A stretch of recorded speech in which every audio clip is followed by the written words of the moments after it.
Igsuon, kung badlungon gani ka igsuon pabadlong pod.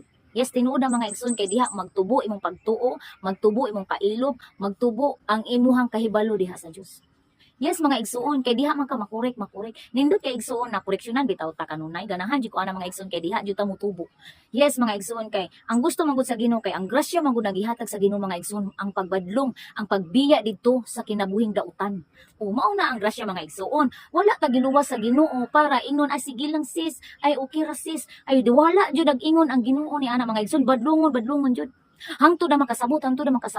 Ana man mga igsuon. Kay ang tao di ba dalig makasabot. Bisag kay isag badlong ni kasabot kay ang tao man gud mga igsuon maibog pa man gud na sila sa mga kalibutanon mo na kailangan na sila na pahimangnuan. Yes, pahimangnuan nato sa mga sayop. Importante na kay dili nato makita atong sayop mismo mga igsuon ang makakita ang laing tao. Muna mga igsuon no, kailangan jud ta na kung naay nakita na kita gibadlong ay mas maayo.